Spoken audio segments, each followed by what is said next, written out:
I found a new game to play while I'm on the toilet, and I'm pretty excited about it. Oh And yeah, already? already. What was the last one? We haven't recorded one of these in like 6 weeks. I know, but I try new games in the in the frequency of something like 3 months. That's because you need to broaden your horizons. No, it Do you remember Yeah, the? I'm happy with the games I Do have. you remember Hungry Shark? Did you ever play that? No, no, I never played that.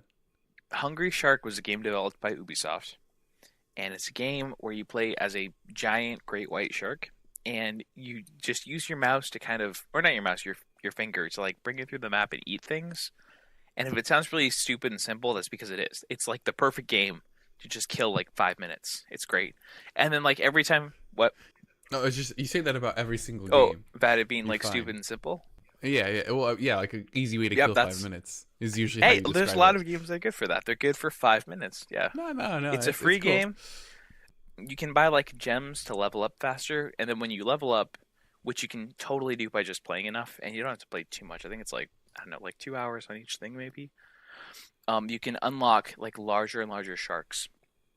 But that's not the one I'm talking about. They actually have another one called Hungry Dragons, where you can be like dragons from, and they kind of look like they were built in like the How to Train Your Dragon universe. They have like these like ridiculous like bodies to them and stuff, like really really fat ones with ridiculous teeth, like goofy eyes, and like ones that can only fly upside down. And you can unlock all these dragons and bring them through and make them eat stuff. Anyways, it's like perfect. It is so perfect for killing 5 minutes on the toilet. What did you say it was again? Hungry Dragons. Oh yeah, look it up. It's All right. yeah. Just go to YouTube. No, I'll go ahead and install it and I'll check it out Oh, later. thanks. Because I know we've been over this, but you can install apps from your desktop browser. It's so convenient. Wait, did we go over that? Oh, we must have. I don't think it was on a podcast, but I definitely. Oh, I'm sorry. mentioned it to Hungry Dragon. There's no S. you. Trademarked. Trademarked. TM. Yeah, it's great. I really like this game. Wait, is there a browser one? Hold on. Well, we have a lot to go over, so probably We're not gonna get through all this. can look into Yeah. can get looking that. Oh later. yeah. We definitely should, but I don't know. Yeah. What are we gonna go? We have a lot. we have a whole lot to go over.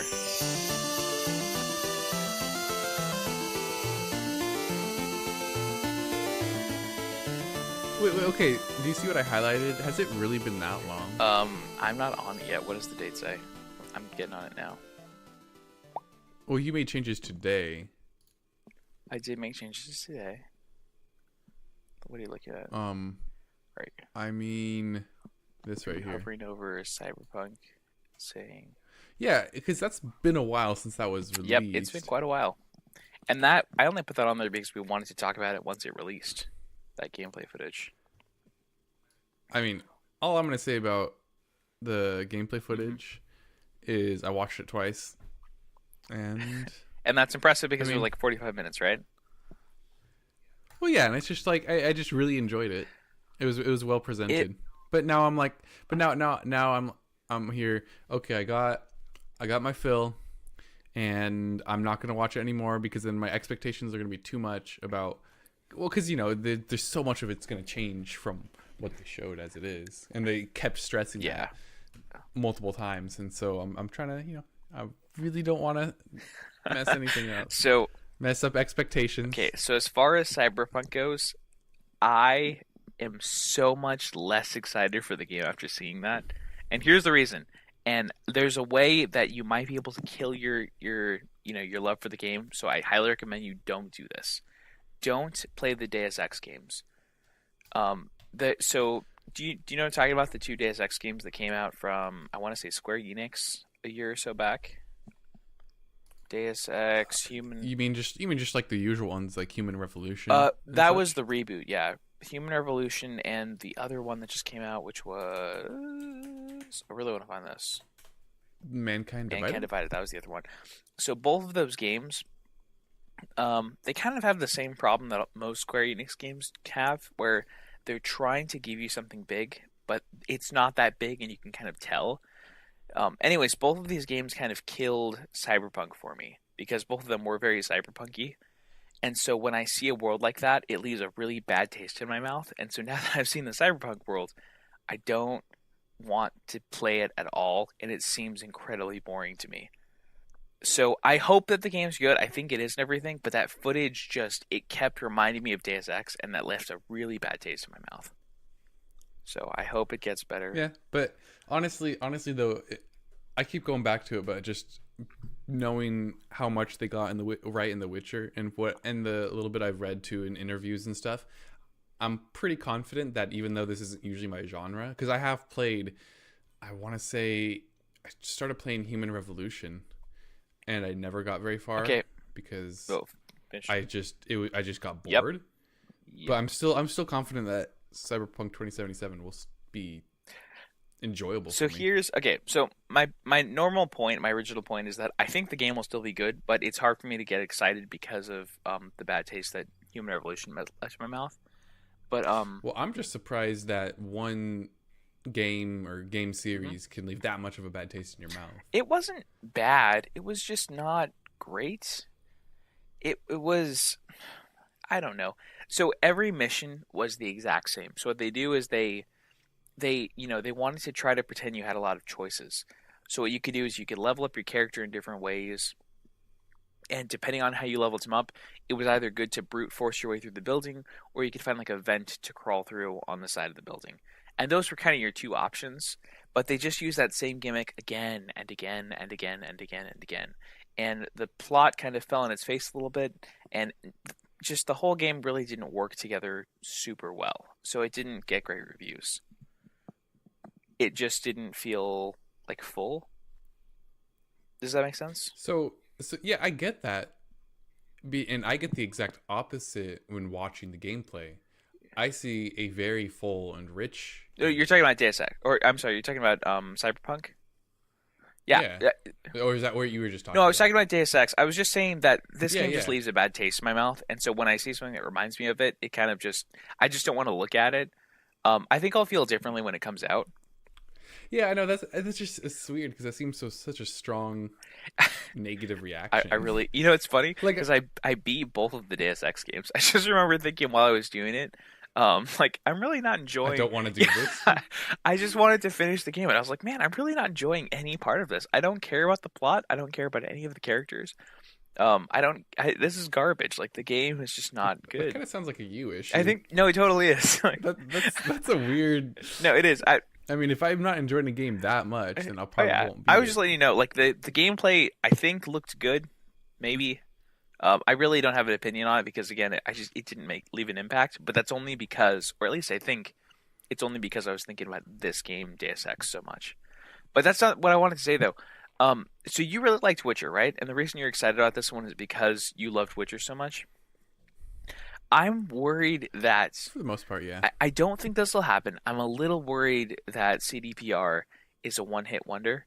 That's kind of like in the back of my head. I don't think that's true, but I've tried all the Witchers.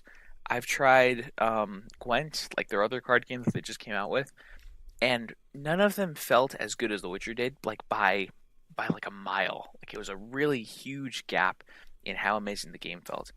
So I'm a little worried it's gonna kind of miss my expectations. Hang on, I want to look something up. Okay. Here. I want to see if I can refute that almost or something. I'm gonna look up. Oh yeah, let's look up the reviews. CDPR. Well, okay, because one thing you have to consider is that I know you probably didn't watch it, even though I linked it to you. Nope.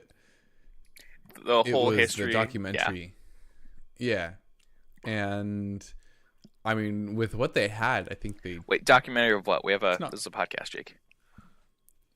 Of of CD Projekt Red. Yeah, it's the documentary of like the... the making... And their history and like, them making the first games and trying to get into the Western market because they're in a communist...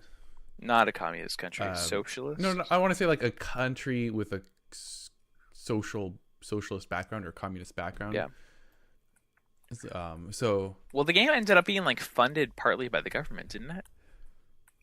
Not that I know. There was like I don't remember hearing anything. Maybe about I'll cut that part. I might be wrong about that.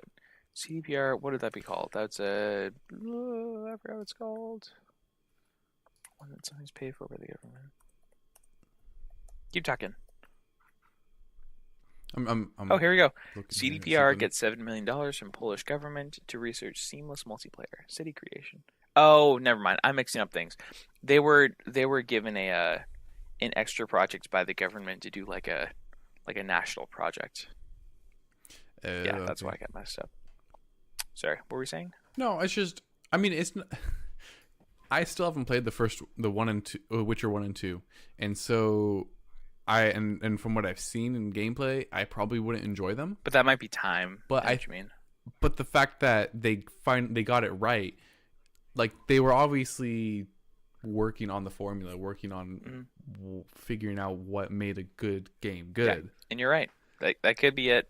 That's probably it. So I'm like, I know, whatever, you can call me a fanboy all you want, but I'm just like, No, I just really want another game to love as much as The Witcher, and I think that they're the ones that can really do that. That can pull it off. I think the research is definitely not the research, the data. I think the data is definitely on your side. Like we've seen a clear like climb of the company up to where they are now. Yeah. And with that, like they're still using, the same people who wrote the Witcher stories are going to be writing the Cyberpunk stories. The same people who designed the characters and the action and the animations, they're all going to be the same people. And all of those people will have grown after doing The Witcher. So I think you're right, but there's a little voice in the back of my head that's just thinking like, what if you don't like this game at all? And I don't know. I'm definitely wrong, but whatever. Hey, Yeah, there's what? for me, there's still probably definitely gonna be stuff that I'm not gonna like about it, especially because it still isn't quite my style of game. I want to say RPGs were I've never really gotten into one that but This is the kid who's never owned a Nintendo. Oh man, yeah, well, there's so much you haven't played. But keep going. but even still, so there's probably elements about it I won't like. So Maybe. I mean, I think that's definitely a possibility. but hopefully one of the things I just really enjoyed about The Witcher is just how immersive it was. Yeah, just exploring the world. And in the world was just being in it was fantastic. Like it just felt like a complete actual functioning world, and it seems like they're gonna really be able to do that well with Cyberpunk, especially if you look like how many freaking people were on the streets when she came out of her apartment, and they're like, yeah, so we want this to be normal, like that's not just for the demo. We want it to be like a thriving city like that. They always do. We had this problem when The Witcher came out. I don't know if you saw it, but when they released gameplay of The Witcher originally, it had like the most amazing bloom effects and particle effects that you've ever seen. Like it was absolutely gorgeous. And then for some weird reason, and I don't know why they did this, I get why they cut that out of the console version, but they also cut it out of the PC version, which really upset people.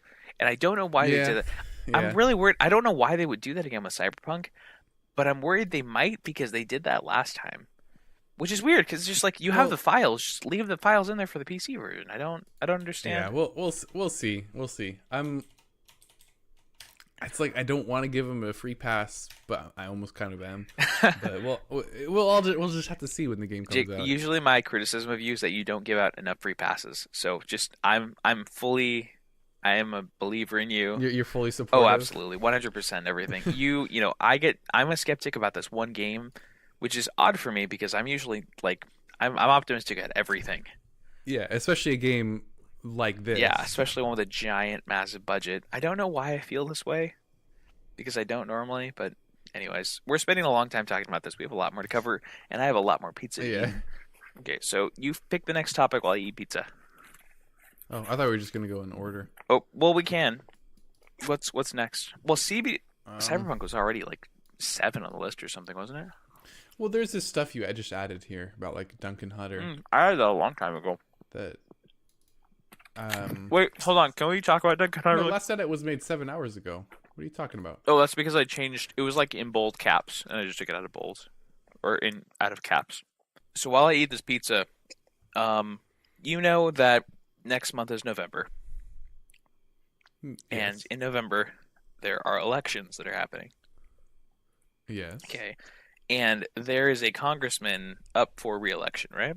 Do you know who that is? for your district? I'm gonna guess with Daryl Issa. Ah, perfect. Yeah. Nope, not Daryl Issa. He's a senator. Oh, Duncan Actually, Hunter. I guess senators are congressmen. Yeah. No, that's not ours. Oh, it's not? Duncan Hunter is. Oh, like I'm pretty sure. his 50th district, which I think is Vista, Oceanside, and maybe part of San Marcos. But you're right, he might not be San Marcos at all. Yeah, it looks like he's San Marcos. He like the border ends at San Marcos. Yeah.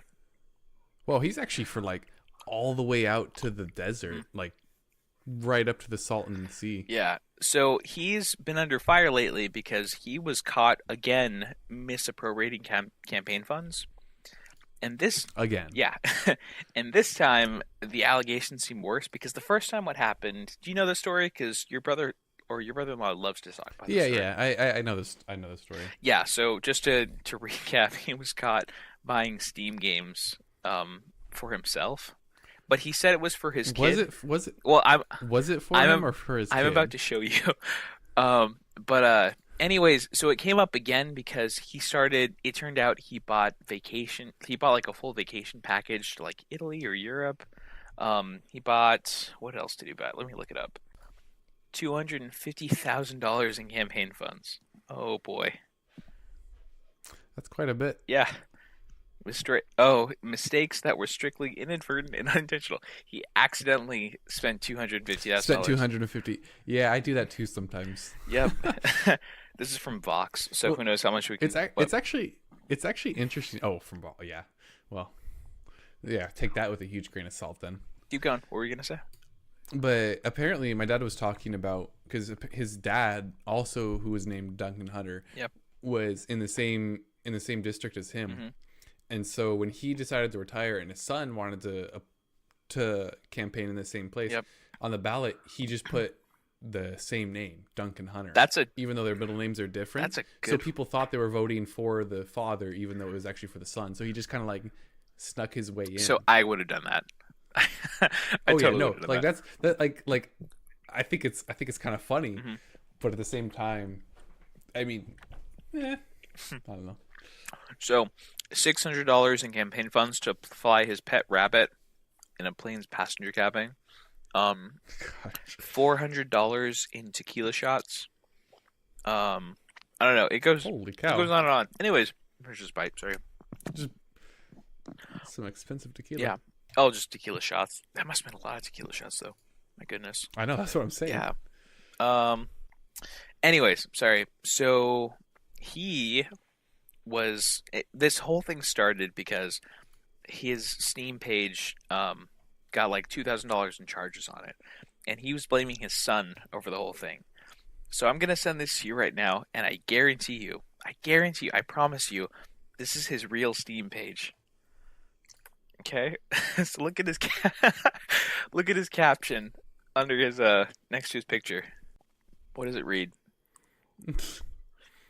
I'm a congressman. Tweet me at Rep Hunter. See you on the battlefield. No, I'm sorry. Right above it. What?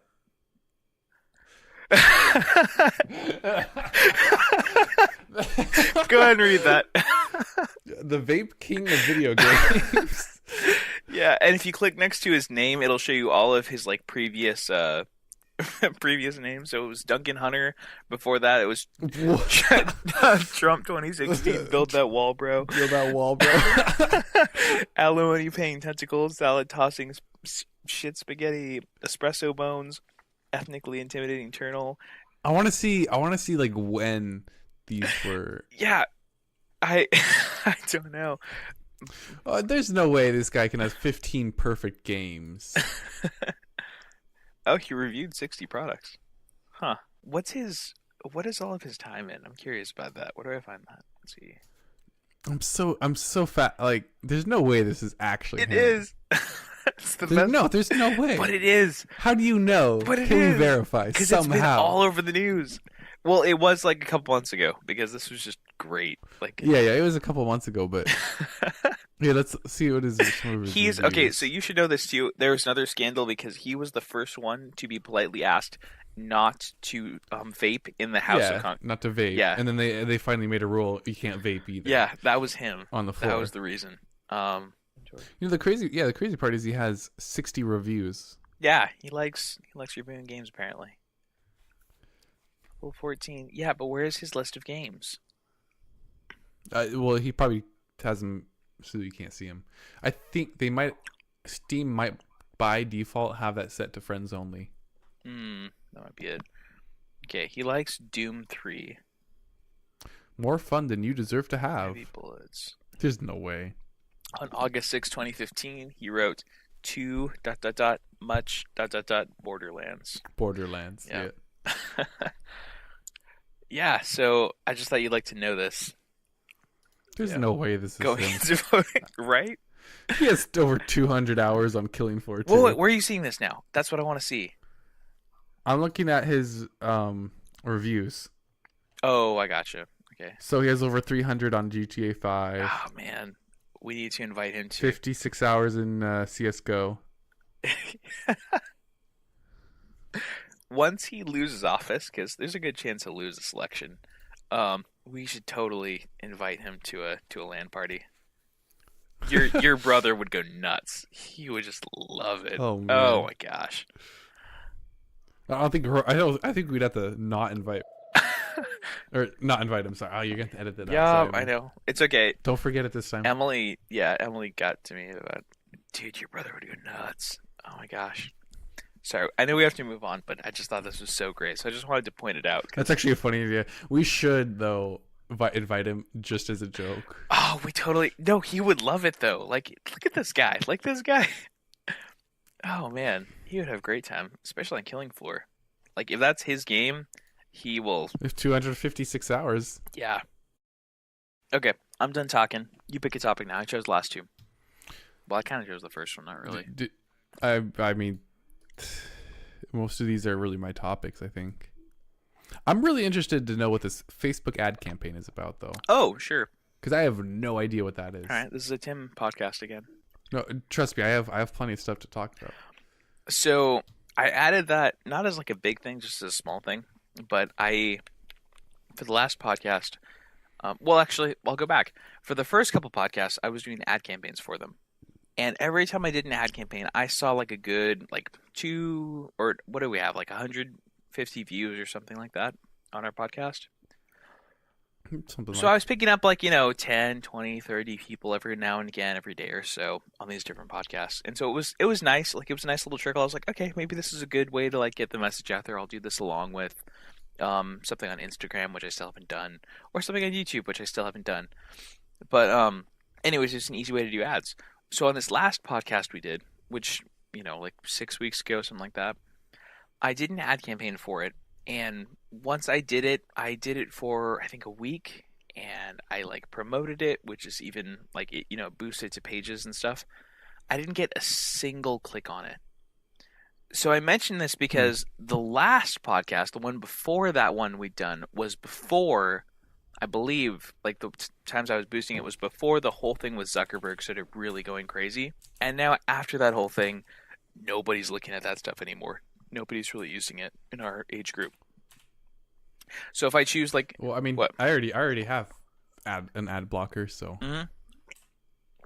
Yeah, well, I mean, like what it's doing now is they've been like putting like ads in the feed. So I don't think your ad blocker catches those. Like it'll catch the ones on the left and right, but it didn't show up like that. It showed up. It catches everything, and I have a separate extension as well to filter the kind of posts I see as well, so I can get rid of even the most annoying, like the really annoying ones. Okay, cool. Well, anyways, I just mentioned it because I thought it was odd that like it. I don't know. I was going from like 30, maybe 100 views or something like that to nothing, like absolutely nothing. It was just crickets. That is weird. Yeah. You might have to try it like one more time to see. Yeah, see if anything changes, or maybe it was like a weird setting that I hit that's not working anymore. Yeah. But yeah. Cool. I just thought that was interesting. I'm just gonna add it. Anyways, sorry, I want to talk about what you want to talk about. Which one do you want to do next? Hey, what's Instaham? Oh. So, one of the things I wanted to do in the name of data preservation, since that's kind of like another thing I'm almost kind of into, because I could talk about that server I've built, which only has 8 terabytes of storage, but which is a lot when you try to fill it up. Quite a bit. But they so I wanted to try to write a script to automatically download pictures of people I follow on Instagram, so then I could like just to save them. I don't know. I thought it'd just be a fun project. I wasn't able to do it, so that's where that name comes from. It's just I needed a name and I didn't want to, so I called it Instaham for whatever reason. That's where that name comes from. But the reason that I have Instagram and Snapchat up there is because I was actually trying to start using social media less.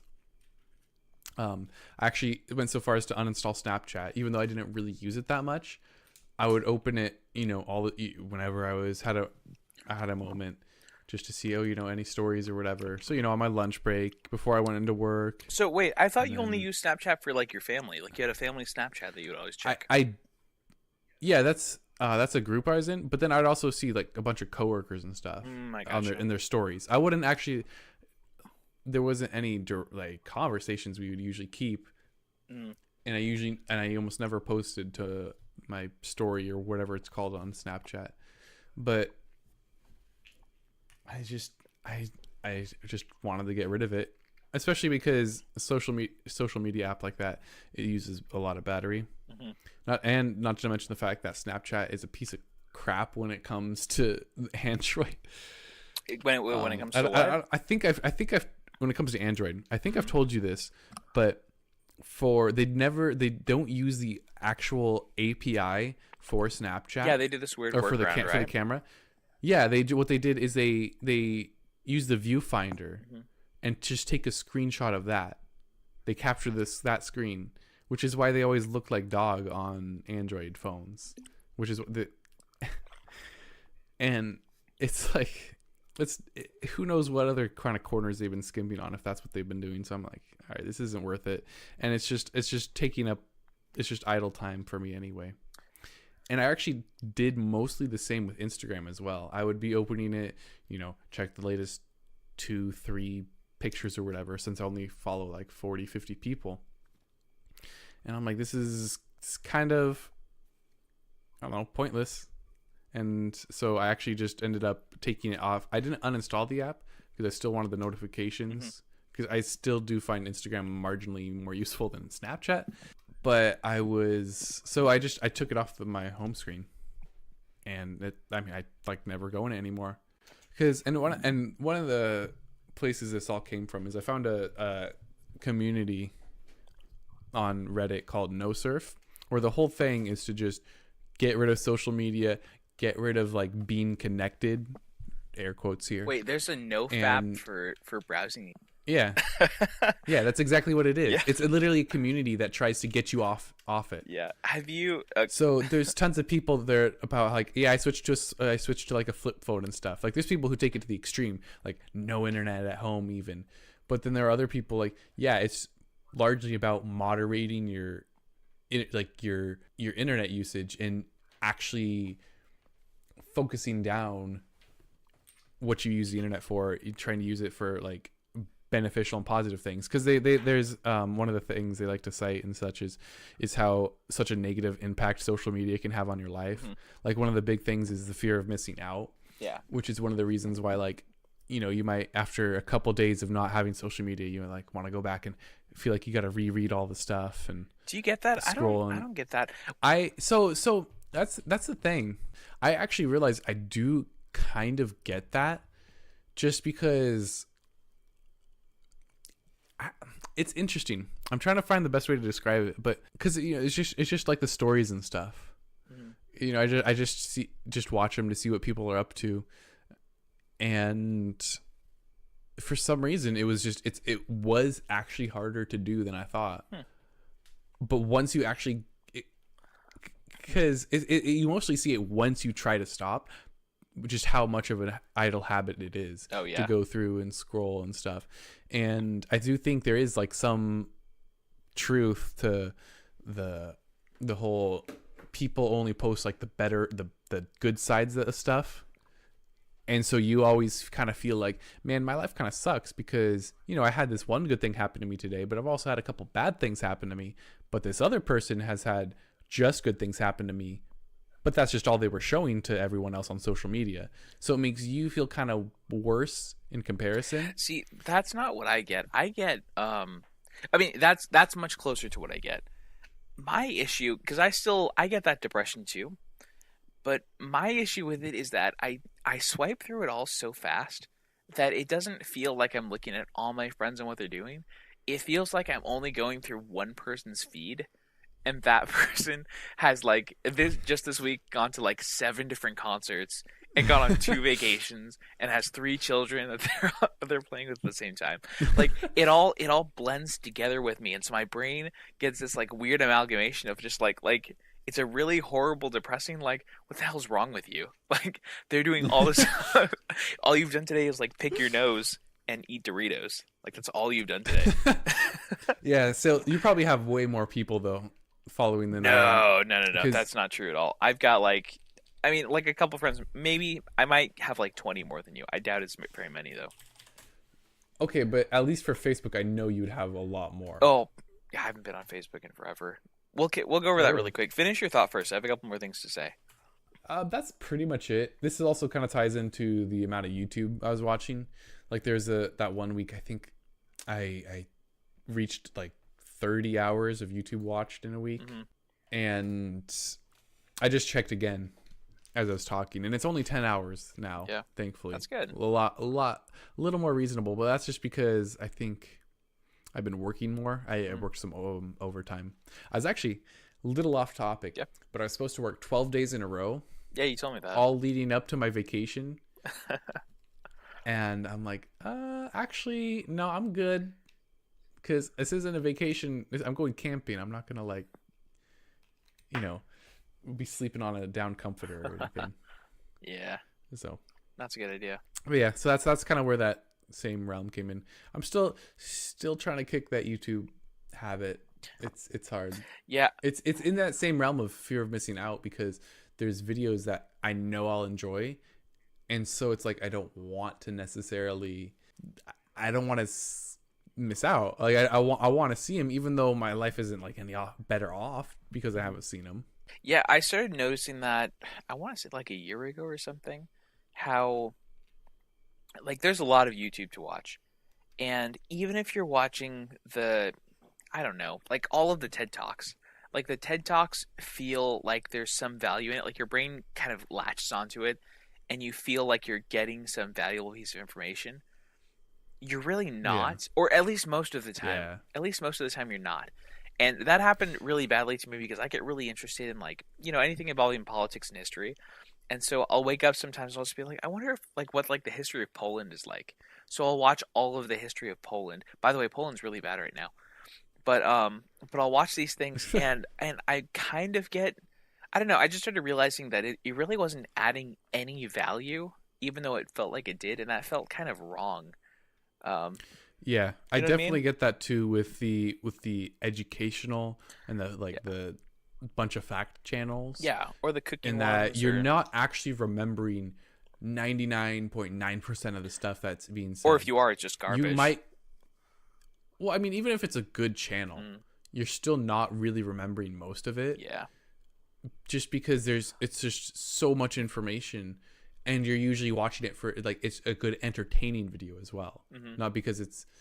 And there are the exceptions. Like I know, I don't know if you've seen Smarter Every Day, but I know of them or of it. Yeah, I think that's the channel that does it well because, just of like his enthusiasm for the videos he's making. Like he just.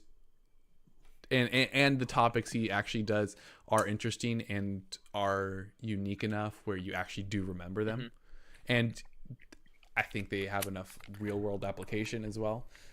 I think I kind of wish YouTube was done differently, and maybe a competitor can come onto the scene in this way. But there's, like YouTube videos have a really good thing about them, and that's that they're really interesting to watch. They'll grab your attention and you can kind of fade in and out of watching them. You don't really have to pay much attention to them. But I don't think I've ever put on a YouTube video in the background, like while I'm doing something else. Especially like, and I mean this more in like a broad context, like having my laptop with a YouTube video on that I'm slightly watching, but I'm really like cooking dinner or I'm really washing the dishes. And that used to be like a really big thing way back in the day with like, well, I think it still is. That's why CSI is a really big show. That's why you have all those crime shows, because like we're not single moms, but like, you know what I'm talking about? Like there's a kind of Yeah. TV that does that, and YouTube does all of that kind of stuff better, because it's just like mindless things that, it's just all of these stupid videos that just come on, relentlessly. Like, what if I heat up this Yeah. knife 10,000 degrees? I wonder if there's a way to kind of bring that into a living room or a kitchen, where it's like a nice thing to just have on and have a nice auto playlist going while you're just like doing chores. I don't know. That might be a fun thing to Yeah. look into. Sorry. Yeah, that's the thing with YouTube though, is there's so much content. So much. And there's people I've discovered who, they're small but like still respectable, of maybe 100,000 or less, 50,000 or something. Mm-hmm. And people are always in the comments saying, oh yeah, you're such so underrated, you're so underappreciated and stuff. And I'm like, yeah, man, he puts in work to his in his videos and stuff, but from what I can see, he's actually very like generic. Mm-hmm. That's what a lot of them actually really are. Yep. Even though there are people out there who think they're underappreciated or something, I'm here thinking this formula, like I've seen this formula before. I've seen these videos before. Yep. Just on a different channel with a different voice. Yeah. It's weird how you can kind of tell there's always like I really don't want to do impressions of them because I hate the whole like, don't forget to like, comment, subscribe, guys. You know what I'm talking about though. Oh yeah. There's those. There's the better ones who are trying to be more of a Casey Neistat. There's that whole realm of like video essays, and there's like those three kinds of videos.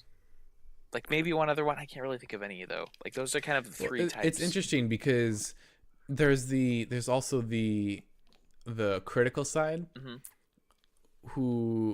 or I don't want to say the meme side, but the people who aren't conventional YouTubers and make a video about a topic, just people who post about whatever. Yeah. Pretty much the meme side, yeah. And so who take things like, oh yeah, make sure to smash that like button, and they make a meme out of that or something. But then those people start doing it with irony as a cover, when in reality they're just using it quote unquote ironically. I hate those people. Those are bad people. Yeah, it's interesting though, because because you're supposed to, according to it actually works, reminding them to like gets more likes. Mm-hmm. That's fact as far as I know. And so, but then saying it ironically but just all the time, you're basically doing the same thing. I mean, you're self-aware, but I don't know, are you still any better off? Yeah. Oh, I forgot to mention something else too. I'm taking a break from some stuff too. What's that? Well, I totally forgot because I don't know. I've been studying all day for that test coming up.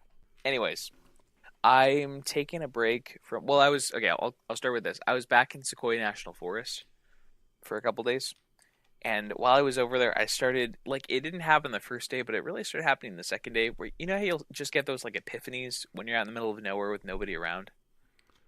Yeah. You're like, yeah. Oh, that's what we go for. Real quick. Yeah. Let me tell you about the last time I was in Sequoia in May. Oh no. I just had so many ideas of stuff I wanted to work on when I got back. It was ridiculous. It's just I could just not stop thinking about stuff I wanted to do when I got back. And here I am, like on top of a mountain above the clouds, and I can't stop thinking about how cool that is and how much stuff I want to get done when I'm back. Yeah, I don't know. Ridiculous. It's like the best way to think about that stuff. It's great. Anyways, yeah, so we found like a campsite in the middle of, well, it wasn't in the middle of nowhere. It was by like a small pond, and nobody else was there. So it was awesome. Like we just had this like body of water. It was a Monday, so nobody was there. The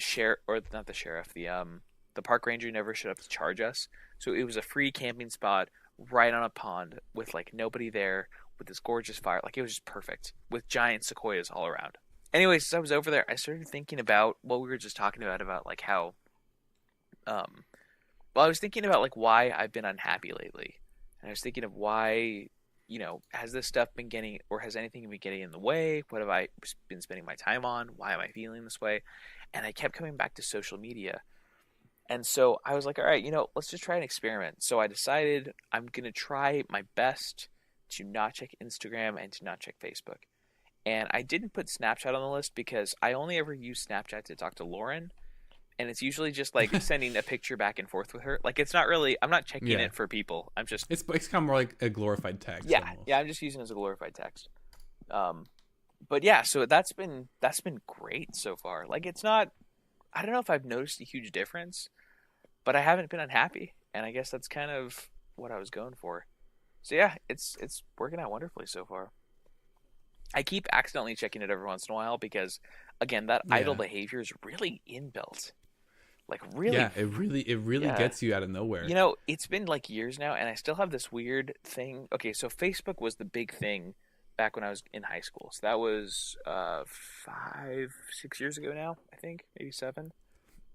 Yeah, like 5, 6 years ago. Yeah, that was when Facebook was the big thing. And so whenever I get on the computer, I'll open up a web browser and I'll type FA without thinking about it. Because yeah, no, it's every single time. Like I'll open up web browser FA and then enter because it'll like the whole thing will pop up. Yeah, auto complete. Yeah, and so it's really hard to get the thing off because that idle thing is so inbuilt. And even after I've like put like blockers on it now and stuff, like my Facebook is very, very bare bones. Even if so, I'm really saying no Facebook on my phone because I still have messages that I talk to people on, which I'll use Messenger every once in a while, and on my on my laptop, I have an extension in Chrome that changes my entire feed to just have one motivational quote every time I go on. So I don't see any posts from anybody. So if you ever post anything on Facebook, I will not see it on my laptop. I don't see anything. Okay, that's on there. good to know. Yeah. So you're not just ignoring me then. No. Yeah. No, so it's great. So like what do I have on here? Let's see. It says by Helen Keller, avoiding danger is no safer in the long run than outright exposure. The fearful are caught as often as the bold. That's nice. Anyways, I put that on so that every time I get on, I remember to get off. But even so, I've almost killed the behavior, but it's taken like 5 years now to start getting that thing gone. Yeah. I think it's for the better though. Yeah. What did you think? Did you already watch the video that CGP Ray put out? I know I sent that to you. I saw it in my feed, but I actually never got around to watching it. Okay. It's really interesting because for YouTube, my subscriptions has grown a little bit, unfortunately, and so there's stuff. They've gotten to the point though where I'm a little better about letting go of not watching some videos. Whether it's just because I don't get around to it that day, and so it goes past where I can see it and I just forget about it or whatever. And so that was one of those videos where I saw it was over 10 minutes and I was thinking, well, it's his second channel. I'll get around to it because, I have other videos I'll prioritize. Was it his second and so channel? Actually never. Yeah, I think it was. And so I never got around to watching it. Yeah, second channel. CGP Grade 2 or something. Yeah. I think, I don't know. I'm curious. I want you to watch this later because I'm really curious about what you think about it. So it's just funny. I don't know why this is a big theme right now. I wonder if it's kind of a bit of a global phenomenon, or at least like in the US, like a US phenomenon. But Gray is taking, I know he's European, or I know he lives in Europe, but he's taking a break from YouTube as well. And he's taking a break. Really? Well, he's taking a break from Instagram, and I think he uses Snapchat now, so I think he calls it Snapstagram. But he's taking a break from those. He's making YouTube videos still, but he's not really spending much time watching them. He's limiting it as much as physically possible because he was noticing the same thing happening in his life. And I know that like people have been, doing that off and on, but I know that Emily is starting to get the same feeling of wanting to stay off of it. I know that a lot of people like in their 20s are realizing that their life is worse with it mostly than better. It's interesting because at least in the people I know, like at work, who are who are mostly in their 20s. Yeah. Are they still using it a whole bunch? I don't really quite see that. Really? I think I could convince them. It's for partially that social media isn't as good as we think, but I don't think most of them would actually take the plunge. Actually, it's interesting. Not thinking about it, do know a couple people at work who have deleted social media. Yeah, or who said they have. I think it's. But then, of course, I know one guy. He was interesting, but I think he ended up making like just another Instagram or something. Mm, But this was the same guy who was he was Bitcoin nice guy. enough, but he was always had like 3 chicks he was interested in. So yeah, I don't know. Did you like one of those chicks, Jake? Is that why you're upset about this? No, I just think that's kind of like a Were you a little bit? rude thing to do. No, I was just jealous of how he could have 3 options at once, and I'm just here trying to get one. No, It's okay. I'm kidding. Yeah, no, I just think it's interesting because I started thinking about this. It wasn't because of this, but I wonder if like subconsciously it was because I know that there's been this big thing with Zuckerberg happening like in the background. And I mean, it wasn't in the background like a month or two ago. But there was that huge thing that blew up. And then there was, I don't know, it just felt like everyone was talking about how terrible it was. And then there was some like little movement about deleting their Facebooks and stuff. And I think it just kind of got me started thinking about like, why do I even have it? Why do I use this thing? And it was an easier thing with Facebook because Facebook's pretty much died with anyone, younger than 40. But I don't know. Instagram kind of felt like the same thing. I just wanted to get rid of it. For Facebook though, I won't be getting rid of it anytime soon. I know I've mentioned this before, but basically all I use it for is 3D printing stuff, groups. I'll go through and there's 3 or 4 3D printing posts for every family member or friend post. Wow. And yeah, no, it's so that's mostly what it is. And a lot of it, and so actually it's really nice because now I've started to scroll through it so fast because a lot of it I don't actually need to read, but I do like to try and like see if there's anything interesting. I like to see cool prints that other people are doing. And so I actually have gotten really good. Like I just skim over, or skip completely a lot of even my friends' posts. So even Facebook, I'm not really using that much either. Yeah, no, I'm for the time being, I am glued to the Facebook Marketplace for Emily because even though I don't check any of the feed because the feed doesn't even show up on my laptop, I have to go to the marketplace for her because she loves home improvement projects. And so I'm constantly looking for like, is anyone giving away cinder blocks for free? Or does anyone have like planks of wood that they're just giving away? Or do you have a tree for like $5?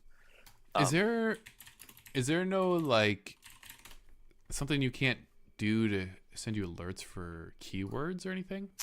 What?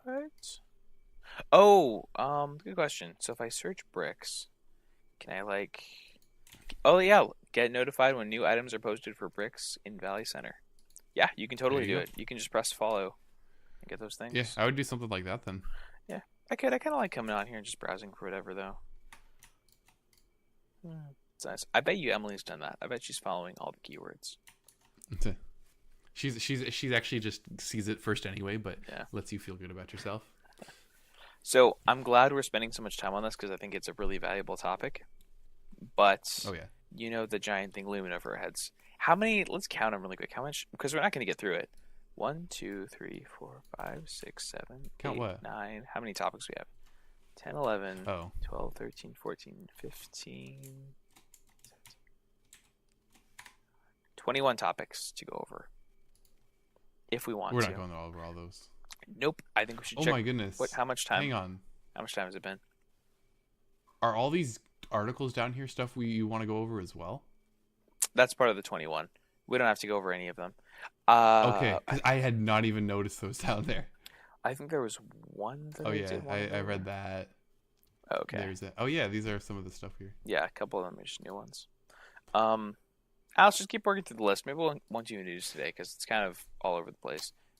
Yeah, because I mean, like, you don't even have like what was your name? Telltale Games shutting down or anything on there. Oh my gosh, you're right. Telltale Games is shutting down, or did shut down. I'm sorry. Yeah, there was. Well, they're still technically open. Well, I do want to actually say this though. There was something just happened over there where I think like their skeleton crew was fired with no warning. But I don't know. I'll look it up in the meantime. What else do we want to talk about? I find that hard to believe though, because don't they have contracts? They said they needed to obligate? Well, they're being sued right now. Hold on. Yeah, that might put a spanner in the works. Yeah, maybe they are doing. I think what was happening is they have a chunk of money left, and they were gonna put that money into doing a games project.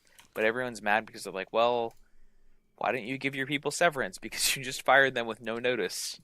Yeah. And, how about you just, apologize and say that the company that's dying will take the hit. So, anyways, let's what else do we got? Oh, I could talk about Kindle. Yeah, I'm interested. What's that about? Forgot. Because by the way, for anybody listening, are we talking about on Android? Yeah. So what before we go on, I just want everyone who's listening to know that the reason this is kind of a funny podcast is because me and Jake wrote down these topics weeks ago, and we're just now coming back and kind of rediscovering them ourselves. So we've moved on. We're different people now. Yeah. So now it's just like we're sitting around a campfire reminiscing about good old days. Okay, so this leads into a bigger story, which I guess well, it's not a bigger story, but it's what I've been doing in my time. And one of the things I've been doing is I really, really got back into Hunter x Hunter. It's because I've been teaching at a high school, and while I've been teaching there, all the kids have been asking me, like, what kind of anime do you watch? Because all the kids love anime now. Like, all the kids. Really? Yeah, high schoolers, middle schoolers. There's select groups that don't, but for the most part, like, they love anime, which is kind of cool, I guess. Interesting. Yeah. Anyways, I've been trying to relate to them, and so I love Hunter x Hunter. And so I wanted to go watch more of it, so I think I rewatched the last season or the first season, something like that. And I realized that the story is not over. It's actually still being written, and the new manga comes out for it in January.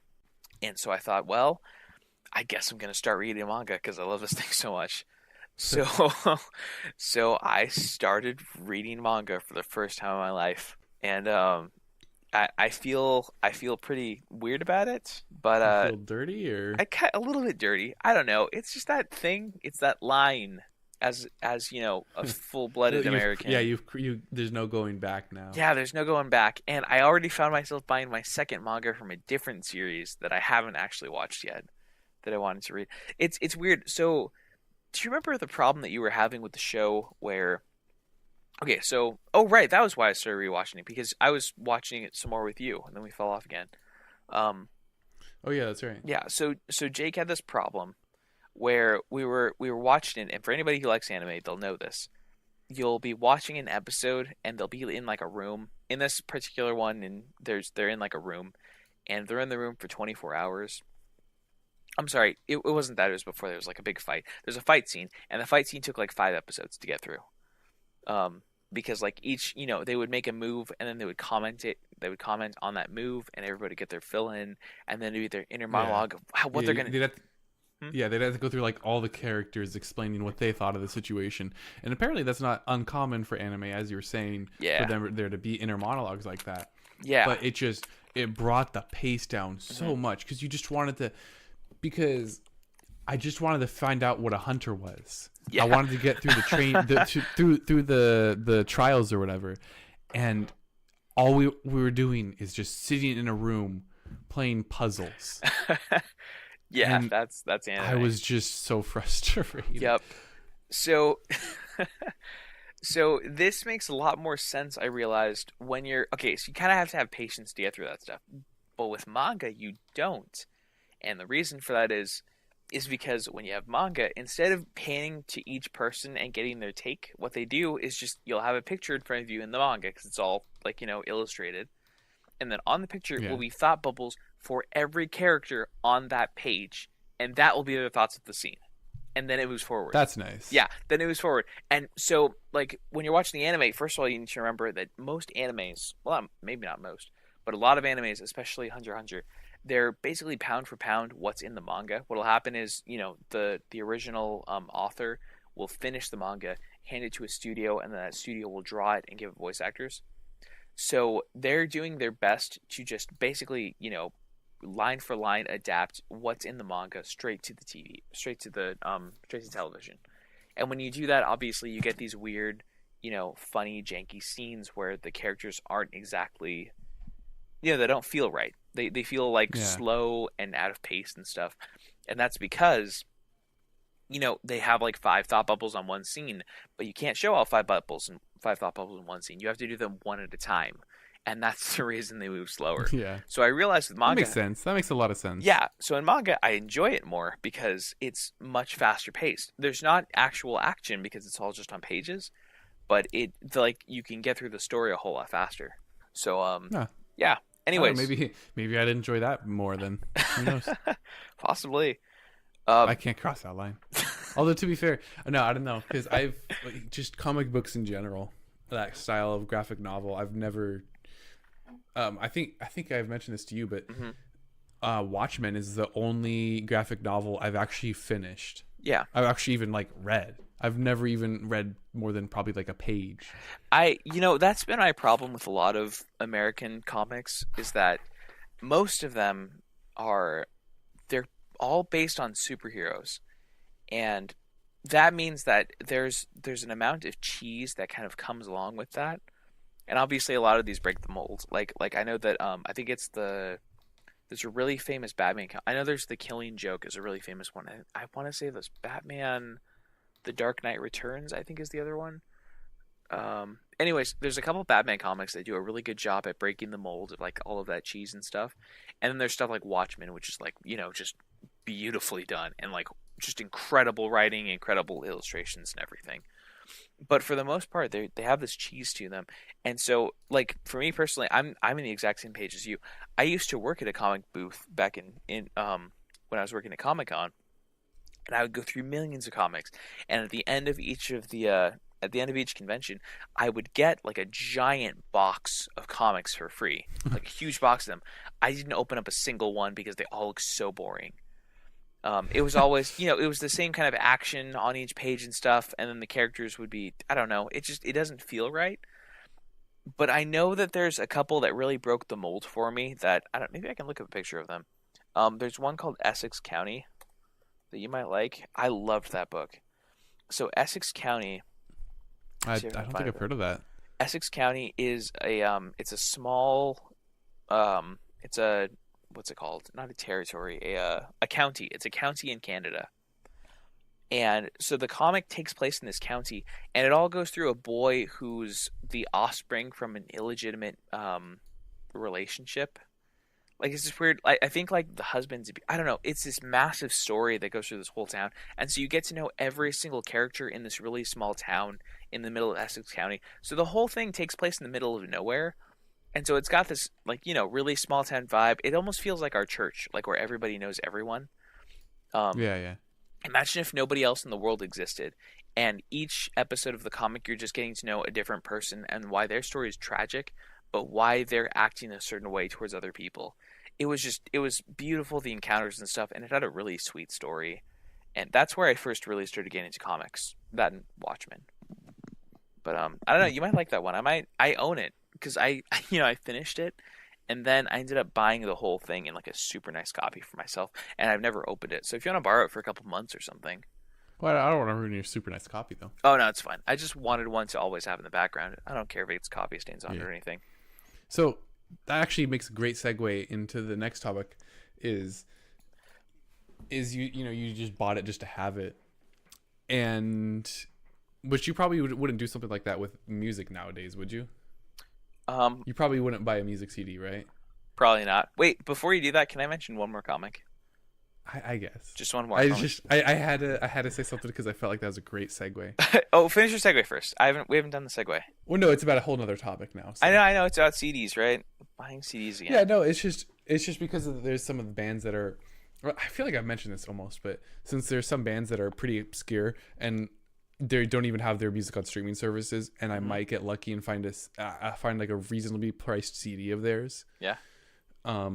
You're buying them again? Oh, actually, yeah. I've actually bought like 8 CDs in the past year or so. Really? Just because some of them are bands that I think are top bands of the past 2 decades. Mm-hmm. Like just absolutely fantastic, and I just want to not only support them but also just have it just in case anything happens. Like one of them, Fair to Midland.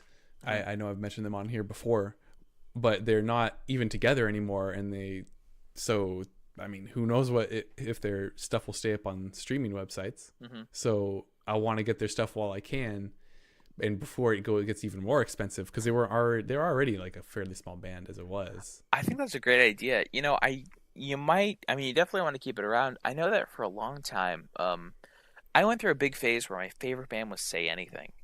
It's a punk rock band from the 2000s. They were okay, but I was like really obsessed with them, and that was the reason I picked up the guitar. That was the reason I started learning music in general. Like, they really made a huge impact on me. And as I started getting more into them, I started looking into, like, their underground stuff from when they were first starting out and they were just in high school and playing around, and all of those songs. They made good versions of them because they wanted to sell them at their concerts, like, just as stuff. But you couldn't find them anywhere except on a different, like, rogue site that had them all listed in chronological order of just like MP3 downloads. And it really, that's perfect. Yeah, to find yeah, that. yeah. It was just like a super bare bones, like, oh my gosh, I can't find this anywhere else. And so I was able to go down there and listen to them. So yeah, I think that what you're saying is that's very, very possible, especially if the band isn't too big. Like, if it's just like maybe a couple thousand people who like them, there's not that much of a likelihood that, if it's a band that small, there's not much of a likelihood that anyone else has the forethought to do something like that. And they might just lose it forever and go, wait, where's that amazing stuff that I can't find anymore? So yeah, I think it's a great idea. Yeah. So back to that band again, Fair to Midland, is they were actually banned for over 10 years, I think, or right about that. And one of their first album, it's might be hard for a lot of people to get into, but it really clicked with me. Just like everything else in their discography, but I first heard the first 5 seconds of the album, and I just got a huge grin on my face because I'm like, this is gonna be really, really good. I love when that happens. The problem though is I only found it in 2 places. Someone uploaded it in whole to YouTube. Thank goodness, or else I would never have heard it. And then I don't remember where I managed to find a download of it. Or else I would have had to have ripped the whole YouTube video and spliced it manually into songs. And it wouldn't have been great audio quality anyway because it was YouTube. Nope. And so it's stuff like that. Like, and now I think there's probably a couple CDs for sale on, a couple big websites for reselling CDs and stuff. But I think they're like over $200. Wow. Yeah, but I mean, this is because this is back before. I don't know if they ever signed to a label. Actually, so what's up? A lot of stuff to say, but this band actually, they I can't remember how to pronounce his name. Like Serge, the main singer from System of a Down. Okay. They actually signed to his label, I think. Oh, nice. They were actually, I think they could have gotten a lot more popular, but they just, I don't know, they just were in too much debt, I think, and such. So it's a shame. But yeah, so because of that, that's one of the reasons I'm kind of a lot more. You want to like save their stuff and. Yeah. I'm really finding I want to save more and more stuff. Prudent. Like, that's the word, prudent. Is it? Hold on. That's not a word I think I've ever used. Prudent, acting with or showing care and thought for the future. Oh yeah, that's the correct that's the correct way to use prudence. Yeah, I'm going to try to fit that in the sentence. No, but so like that movie I was telling you about, Infected, which is just a movie a bunch of kids made for fun. Years ago, but there's only a couple copies. I think the guy who did the editing, Frank, he has the original files, and then I think my brother-in-law has a disc. And that's pretty much it. Before we started the podcast, Jake and I were talking about a party that he just went to where his brother shot a film with his friends when they were little. That's the movie he's talking about. Yeah, and so they just watched it. Yeah, and so when I see stuff like that, where he actually had to go and look for the CD, I don't know where it is. Yeah, he's gonna lose that. He had to find it and stuff. And that's when I see stuff like that, it actually really scares me. Yep. Because that's a piece of like memories that you can't replace, at least not easily. If you have the original files, you could mostly recreate it, but it's not going to have that original terrible charm. I mean, that's one of the reasons I wanted to build my server. My storage server, is because I wanted a place for all my people, like my family, to put their stuff, and then I'll take care of it. I'll take care of the cloud backup and all that, just because, thankfully we've never had a problem where we've lost data and we can't get it back. Mm-hmm. But there's gonna be a time when a hard drive actually fails instead of the laptop failing before the hard drive, and we just get the data off the hard drive, which is what I usually do. I just take the hard drive out of the laptop, get the information on it, put it onto their new computer or whatever. And so it just worries me, dude, now. And so that's actually in the same realm of that. We have all our old physical photos, right? Mm-hmm. A couple boxes of them. And I really want to get on those. And I want to categorize them. I want to organize them. And I want to scan them all. Because they're only going to get worse with time. They're only going to get more faded and more discolored and stuff. Especially because we're not storing them in it's in a box and it's not in the sun.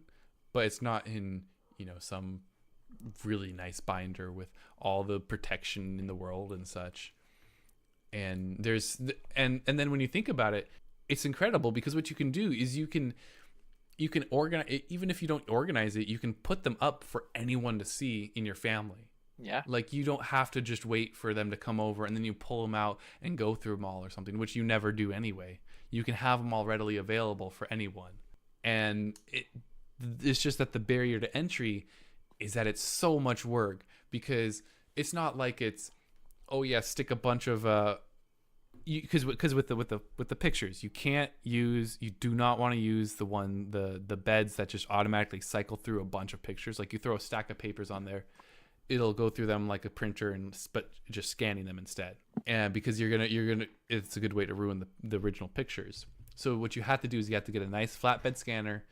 I mean, it doesn't have to be nice, but whatever. But you have to get a flatbed scanner and to go through and scan them all, and then you have to make sure they're all separated and cropped and all that if you want it to be convenient, like actually look decent. And then you also have to consider, you have to go through and for all the metadata if you want, and add locations or trips or times or decades or whatever. It's just so much time. Like, it's a months long project if you put a couple hours into it a week. And so that's the biggest challenge, and I haven't started on it yet, just because I know, even if I don't know, I'll have to find a way to have like my mom do part of the work, or my dad, or my family do part of the work. I help with other stuff, but it's been bugging me more and more recently. I really want to get on that, especially because since we live in such a fire prone area. Oh, yeah. We had just earlier this year, we freaking had a fire half a mile down the street with like nothing but a brush on a field and some trees between us. Yeah, your house will not be there forever. I've seen how close your fire gets. Yeah, no. So, and because of that, whenever there's a fire, we put the pictures like in VHSs and stuff. Oh, that's another thing I'll get to in a minute. But we always, we put them in our car like right away. Like, we're not taking chances and stuff. We're fairly good, but you never know when it's going to need to be super quick. And so it's getting on my mind more and more. I gotcha. And I need to do that. And then also that brings me to the point of VHSs. We have a bunch of old home videos, but the problem with VHSs is they degrade every time you watch them. Yeah, I did not actually know at first. How much they can't. I don't think it's like that much.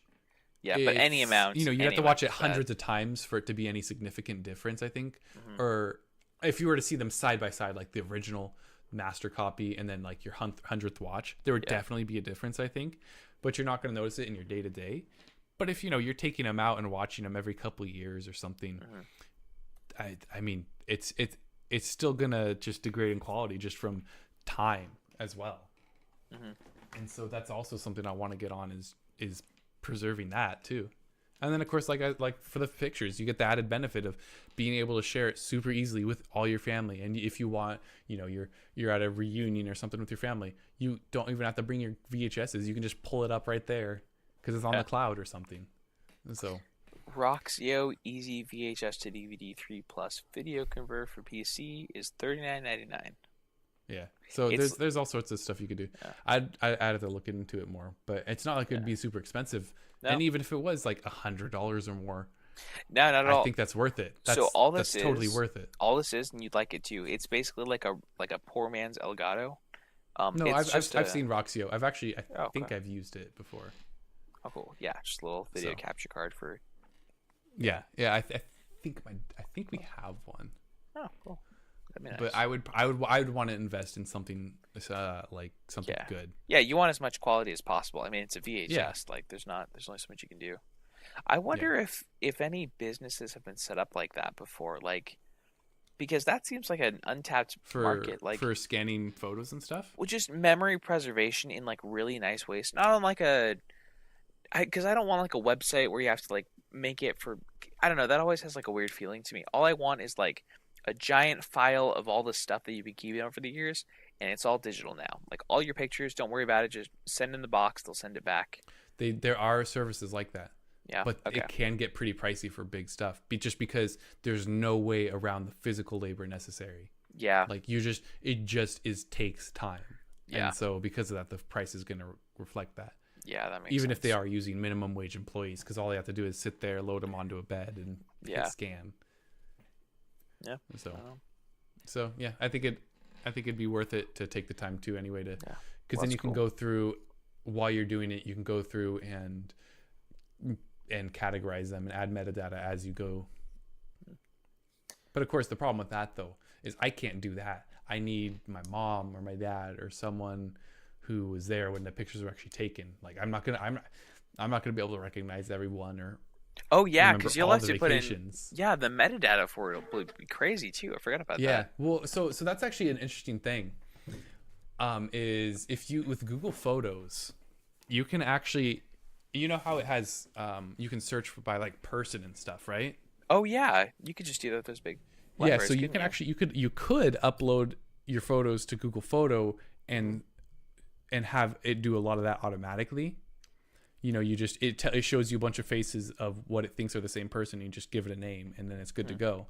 And apparently, from what I've read, it's actually pretty good about even across like a long span of time. So even if like maybe a 16-year-old to like a 50-year-old, apparently it's pretty good about recognizing. Wow. Even in significant age differences. Of course, then you're all. And actually, this is interesting because there's a program that we used to use for managing files or photos called Picassa, because Picassa is the painter, right? No, Picasso is the painter. Picasso is the painter, and the program is called Picassa. Picasso, yes. And so it actually had face detection in it, but Google bought it, and I think that's where they got like the patent or something, or to actually implement that into Google Photos. This was years ago that they did that, but Picassa is a discontinued image organizer for organizing digital photos, created by a name company called Lifescape in 2002, bought by Google in 2004. Cool. 2000 what? 2004. Oh, really? Hey, Picassa from Lifescape, and let me see. It began offering it as a freeware. Huh. Yeah. So. Picassa.google.com. So actually, that's interesting though. So I guess they didn't get the idea. Google didn't get the idea from them. Yeah. But I guess they just implemented it into the cloud later. You know what? You should look at this page really quick. Apparently, they stole, the Google Photos symbol, like the 4 arrow things. That's just a redone Picassa logo because send me the link? Yeah, right here. Look at this. It's got a side by side. Maybe I'll put this in the show notes. That's one of the newer versions of the logo though. For Picassa? Yeah. Well, it says we've decided to retire Picassa to focus on Google Photos. But I mean, if you go to maybe they have it on older versions on Wikipedia. No, I know their logo used to be different. That's interesting though. That'd be a really niche thing. Like, hey Wikipedia, I need all of the logos from a defunct company from Well, I mean, they got bought by ago. Google, so that's fair. I don't know. There's gotta be a lot of really funny things. I mean, the logo is still in the same vein of. It makes me think of more Google programs. You know what I would love? You know how like you can search the most search terms on Google? Like you can see like the most search things. Yeah. I would want to see the least searched things on Google and on Wikipedia. What are the things that people have only looked for once or twice? You know, there's a website that apparently lets you play songs on Spotify that no one has ever played before. Oh, Forgotify? Forgotify is pretty good. Yeah, so there's always that if you want. That is pretty good. But I want like, I don't know. It seems like people have typed everything into Google because whenever you type a question, you're like, oh my gosh, people have searched this before. Why have people searched for how to, remove paint thinner from a cat?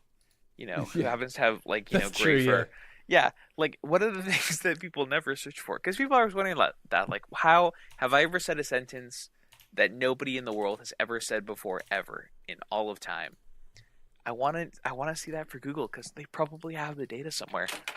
Oh yeah, they definitely do. Because it's interesting because even for me, programming or something, mm-hmm. you use some words that have use in regular day-to-day conversations. Mm-hmm. So you have like I don't know, like with GPUs when you use SLI. Mm-hmm. Which is kind of a little outdated. NVIDIA's trying to use like a new way of parallelizing your GPUs for multiple. But SLI, it has like a slave and a master GPU. Yeah. Which you might say like, or might have like a slave and a master process on your computer or something, and you want to kill like all slave processes attached to a master process. You might say how to kill all slaves from a master or something. So you could get you could also get some really interesting sentences too that like in context make sense but look really weird if you don't know the technical jargon associated with it. I think it'd be funny to see how, I don't know, all of those really strange things to like what would I find? Like maybe it would be like, I don't know, an accountant in Indonesia, how he needs to use like one program from like 30 years ago because that's what his entire company is based on. I don't know, there's got to be some really interesting like fascinating things at the bottom of YouTube, like the very bottom. And when I say bottom, like I don't mean like, oh, someone misspelled this at some point like 20 years ago and so we won't see that anymore. Like no, people misspell things all the time, so that wouldn't be on the bottom of the search list. Like maybe if they were. That's actually an interesting way you can, on eBay or Craigslist, is you actually sometimes want to try misspellings to see if you can get like a good deal or something. Or it actually, I think there's probably websites that will search Craigslist and eBay for you with common misspellings. I'm pretty sure I've seen something like that. Especially for something like Craigslist. Before I forget, I want to mention two things. First of all, the comic that I didn't get to mention a while ago because you so rudely went on with what you were saying and didn't let me interrupt you. But before I mention that, there's a website I found that showed Amazon.com prices for the lowest prices Camel. on certain things. Oh, never mind. You know it already. Yeah, I have the extension. It's really nice.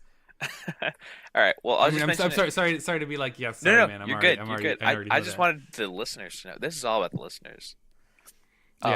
It's definitely a fantastic resource. Can you explain to me, like I don't know what it is, just for people listening? It just tracks prices for items on Amazon, and so you can actually get a convenient graph of the price history of any item on Amazon, so you can see what the current price is, how it is, if it's highest, if it's its lowest, if it's right about average. And you can track third-party sellers, you can track first party, you can track new and used items, and so it has it all. It's really nice if you want to make sure you're like not getting ripped off or something. I just like you. Oh, I didn't realize that was on here. Okay. Um, I I just I thought it was cool for all of the things that I don't actually want, but that are just because they have like a list of all the things that are the lowest price right now. It's like there's a like what is this? This is a wipe warmer. What? Oh, that's weird. I didn't know they sold What? that. Okay, so you know how you can buy wet wipes? So the Yeah. box war This is funnier than when I think about it. So the Are you box okay? I don't know why I thought that was so funny.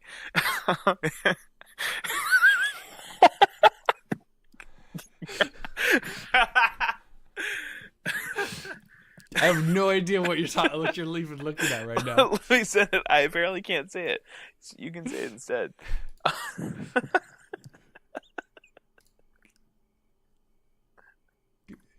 Here it is. All right, what is this? It's not. It's not anything really funny. It's just a It's normal just- thing. What? Can you read it? Munchkin warm glow wipe warm. So it's a whiteboard. Why do you want your wipes to be warm? Is your bathroom that cold? I don't know. It's a Is your whiteboard. baby that Oh. sensitive? I guess it was just because I think I thought it was so funny because it's just like a.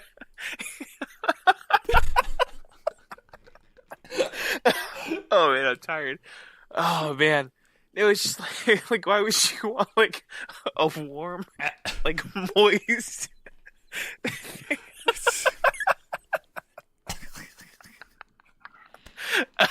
This is great. This is like the hardest I've heard you laugh. Oh, okay, all right. It's not cheap either, dude. That's almost $30 to warm your wipes. Oh man. Okay. Oh. All right, I'm done. I'm done. That's gonna make the next thing I'm talking about really funny though, because it's not funny at all. Maybe this will help out with it. I think this might be a good time. Take a quick break. Oh God, yes. Maybe wipe your tears away. With some warm wipes. All right, let's take a break for a second.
intermission. Yeah. That link I posted, because you know how the V40, the LG V40 is supposed to have 5 cameras, 3 on the back, 2 on the front. Oh yeah, I looked at how they're that was cool how they show all the wide lenses and Dude, first off, I prefer wide angle. cinemagraphs with all of them. Yeah, but these are like Ooh. good cinemagraphs. Because it has 3 Whoa. because it has 3 cameras though. They're gonna be really nice quality. Oh wow. I know. That actually genuinely makes me want to get that phone. Even if it has a notch. What kind of notch? Oh, that's not a bad notch. That's a good notch. It's a notch though. They had Yeah, but it's not. out of all the trends. Okay, you gotta calm down about the notches. Okay, at least it's not ridiculous. the nipple. Okay, it doesn't have the nipple. I'm okay with it as long as it's not that. Just think of it like this, okay? Don't get mad at them because they're trying to be Apple or they're not trying to.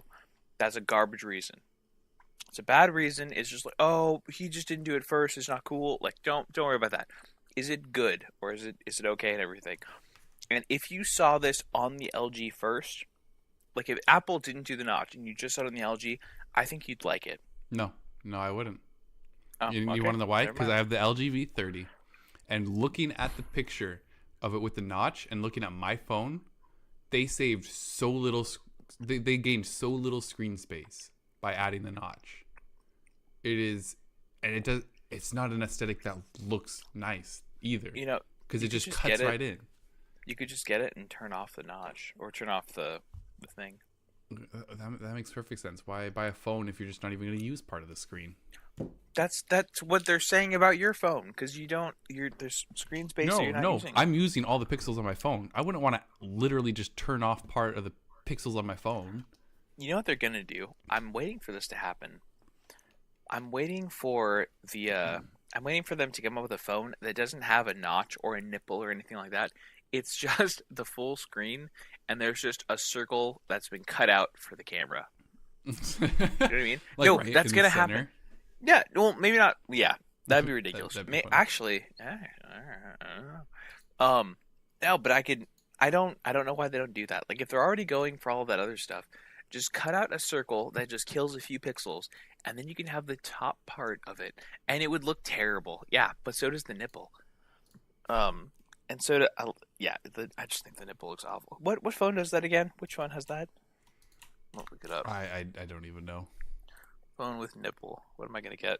What kind of Google search is it gonna be? You're moving into dangerous territory there. Maybe it's the new what's that one company that came out of Google? Came out of Google? Motorola? Yeah, Essential. I think it's the Essential. Oh, yeah. With the Android engineer or whatever. iPhone 10 notch might be coming to. Yeah, it is the new Essential phone. I'm lazy, so I'm just gonna send you the Google search, and it's the first picture in the Google search.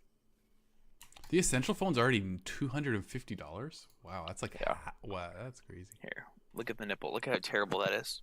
That's my least favorite. I mean, honestly though, if it wasn't quite as long, I still prefer that because it's less. Oh God. It takes up less. Yeah, sorry, man. Well, here. Then there's like this picture. Out of all those phones, which one do you think is the best? So Jacob's showing me a comparison, which I'll put in the show notes, of the Asus Zenfone 5, iPhone 10, Ulay Phone T2. I don't know where that is. A bunch of Chinese phones, it looks like. I'll tell you what. Out of all of them, I think I like that Ulay phone's one the best. I don't, because of the contrast of the black notch up top and the white phone. If it was a black phone, it would be different. Here's what I think. I would change the settings so that I could swipe down from that white or from that notch, because it kind of looks like a tab almost, like that you could just like pull from. It does. It kind of has that look. Yeah, I kind of like that. The one right below it too also has that look. Yeah, and the Huawei does too. The Huawei P20. Yeah. Okay, I'm gonna go with the Doogie 5. That's my least favorite. I think it's mainly the colors though. Yeah, I think it might be the color They're thing. not they're not trying to hide the notch. Yeah, they kind of have. I don't know. I see what you're saying with the iPhone 10 because there's very, very little difference between that one and the iPhone 10. I think the Doogie 5 has like a slightly longer, like taller kind of notch. Um, the iPhone 1 is trying to be as subtle as it possibly can, which it's not doing a great job of, but it's okay. And it just has like just barely enough Oh, screen at the sides just to give the the battery life and the other thing. here you go. I got an The even battery better life one and for you. cell reception. More There's a lot of pictures for the phones show on here that notes. I've never heard of. There's a lot of notches. Yeah, I know those Chinese markets, man. They're getting crazy huge. What do we got? Oh, this is just a bigger one. Like all Yeah. ours are at the top. Oppo 15. Oppo 10. Oppo 10's not bad. Okay, the Umidigi is just an iPhone knockoff. They probably stole iPhone parts just to make that phone. Oh God, the Wiko. They probably Look are at the the same Wiko Wave parts. 2. Wiko Wave 2 is horrible. Wiko Wave 2. It's the one with That's the pretty nipple. bad. Oh, that's a big nipple. Oh, see the Essential PH1 on the left next to You the mean the Wiko? phone? That's got a really skinny nipple. That one's. That's the Ugh. essential phone. Are you sure? Yeah. PH1? Yeah, that's how Okay. they because I guess spell really out hate that one one. is it would be PHONE. All right. Noah N10 is another iPhone knockoff. Man, there's a lot of iPhone knockoffs. Oh, there's the Sharp Aquos. Sharp was doing a really interesting phone with their Aquos a couple of years ago. Then they stopped it for some reason.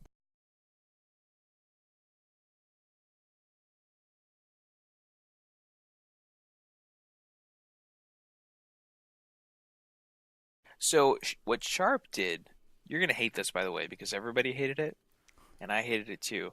But they, I think it's interesting though. Oh boy. What This is gonna what be they good. did was they completely removed the notch, 100%. It was basically except for the smallest bit of bezel, it was basically just completely clean up there. But they changed it out for a giant chin. Yeah. I think So that's going the it's wrong direction. yeah, that's what everyone thought. Look at this. Ugh. Right? It That's looks how like everybody something felt. from 10 years ago. Yep, it's garbage. It- Well, I think it was from 10 years ago. But I mean, that's an idea. Like you could technically do that. Hey, I never got to mention my comic. I still want to do that. Oh yeah. The other comic you might like, which got me really into it. It was like half historical and half interesting. It's a comic called My Friend Dahmer. So what happened was, okay, so there was. Have you ever heard of Jeffrey Dahmer? The name sounds familiar. So Jeffrey Dahmer was a serial killer back in the 70s. So let me Yeah, see, that's where did probably he why come why from? I've heard of him. Oh yeah, I'm sure we've all gone down that rabbit trail. Um, not Jeffrey Dahmer. Where was Milwaukee? That's where it was. He was a serial killer from Milwaukee. He was a really interesting guy. Well, I mean, his murders were interesting. They were interesting and made headline news because he was a cannibal. It was the first cannibal that we'd seen in a long time. But what happened was after the news broke out, all of his high school friends got like really into it. They're like, "Oh my gosh, this is what happened to Jeffrey. We can't believe he's like that. He was never like this in high school. What happened?" And so one of his friends had become a comic, or not a comic book artist, but a cartoonist for a paper. He had a really funny name too. His name's Durf Backdurf. Is that That's his real yep, name? yep, that's his actual name, Durf Backdurf. Poor guy. Yep. Oh, I'm sorry. He goes by Durf Backdurf. His name's John Backdurf, which I Oh. guess is slightly better. Why Yeah, would or you he's choose known that? as I don't know. He's known as Durf though. That's what he calls himself. That's what he signs his work as Durf Backdurf. That's weird.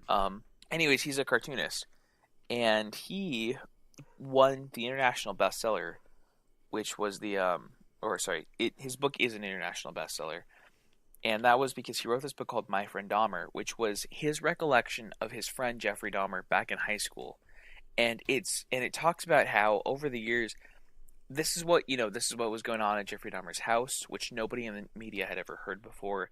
This is what he was like as a kid. This is the friends he used to hang out with. This is when his drinking started. This is when this started. These were the problems he was facing.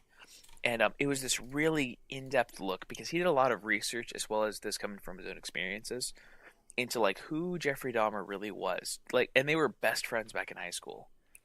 Um, Anyways, it was a fascinating book to go back to, and none of it. And when I say it like that, it sounds really, I don't know, interesting, and that's because it really was. It wasn't dark. That's what I'm trying to get at. It didn't go into the murders. I think like the last several pages start talking about the murders, but but all of that is like way in the background. All he wants to focus on is how a kid could go from playing with his friends to doing something like that. Like, hanging out in the mall with them on the weekends and, going to movies and, going to Yeah. like dinner together and stuff and buying French fries into becoming this horrible cannibalistic serial killer. And he's trying to kind of answer the question for himself as he's going through it. But anyways, it's a fascinating read, and I was just, drinking up every single page of it. Hmm. And I don't know, yeah, anyways, I own that one too. I have a good graphic novel version of that one as well in my the back of my closet.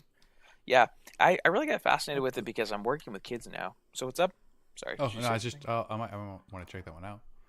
Yeah. Yeah, I got fascinated with it because I'm working with kids now, and I wanted to kind of see what he said about it. And he had some interesting insight. He was talking about, interviews that people have done with him. And this is all through the comic book like formula and format. But he was talking about, what they've asked him, like, how could a school let this happen? And he was saying, well, first thing you need to remember is that this happened in the 70s, which was right when all of the baby boomer kids were getting born. So all of a sudden, every school had like a giant flood of children from all these World War II vets that were having, kids. And what happened was there was way too many kids for the schools to deal with. So you got to remember, every kid going through this, including Jeffrey, they were never looked at as a student. They were basically just a number because the teachers were doing the best they could, but there was just so many kids. They were being over inundated. And so it was easy for Jeffrey to fall in the background, and every time something dark and horrible happened in his childhood, nobody noticed because it was all way in the background.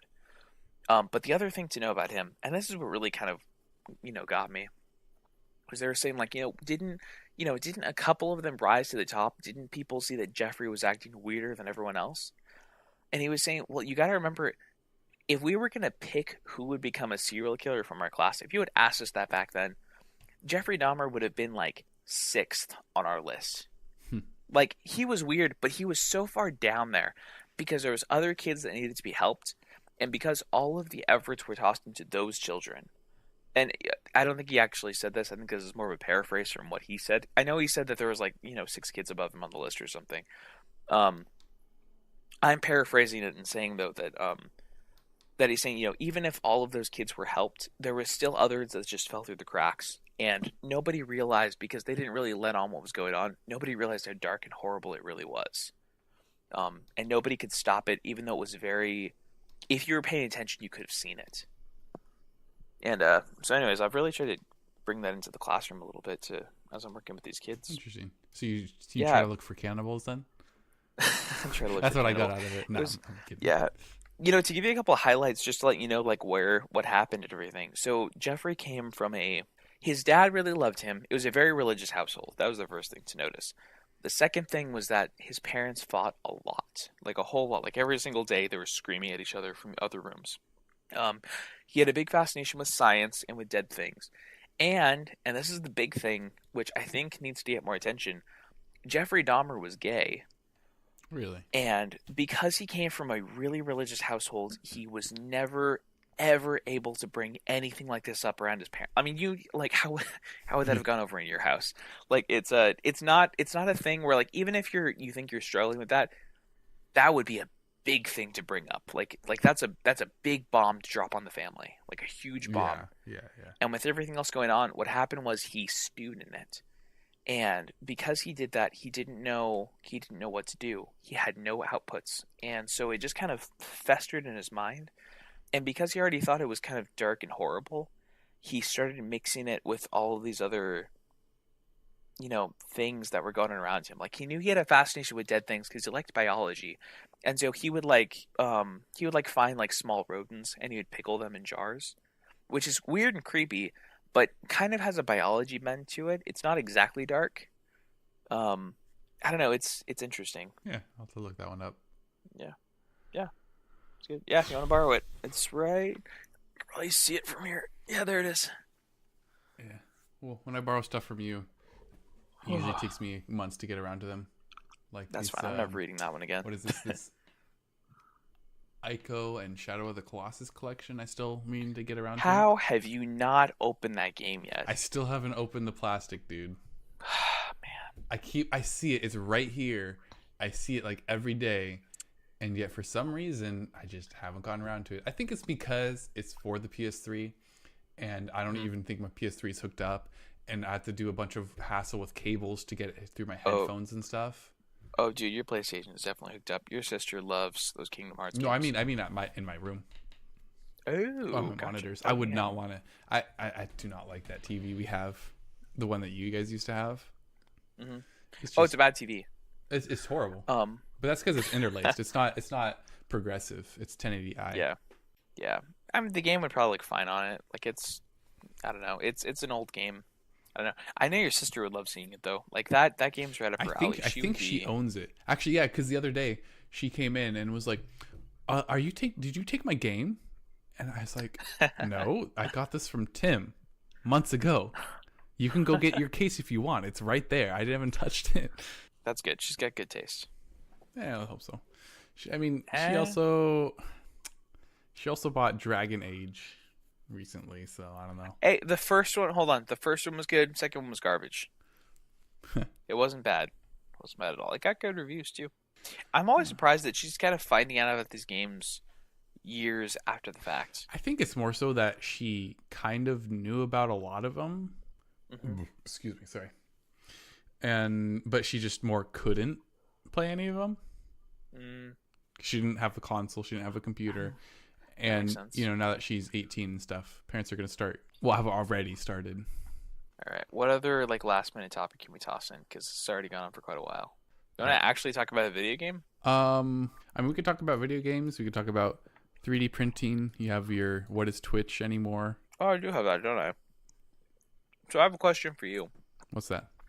What even is Twitch anymore? I don't know. Do you use Twitch? I don't. Here's the thing about streams for me. I don't like streaming. I absolutely do not like it because there is so much you have to first off, you have to work your schedule around someone else's just to be able to, if you want to watch, whoever play what. I want you to keep in mind for this, you've been working minimum wage for a long time. Most jobs are not on your feet like yours is. Yeah, I can get that. But even still, also thanks for bringing that up, man. That hurts. Boom. No, look for a new job. But even still, there's just so much downtime and idle time that it's just it's not worth it.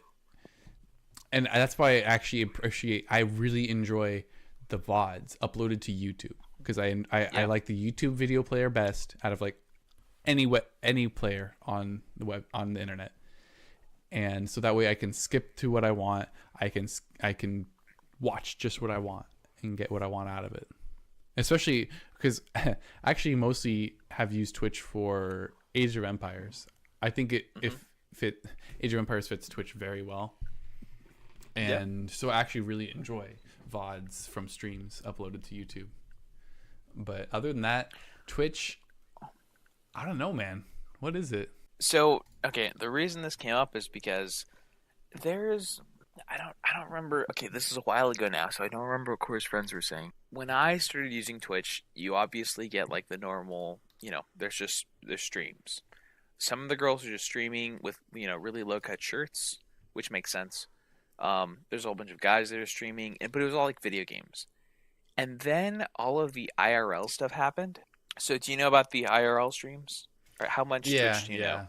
the Okay, so I first learned about it because I really enjoy. Man, I do really like comics, don't I? I didn't realize.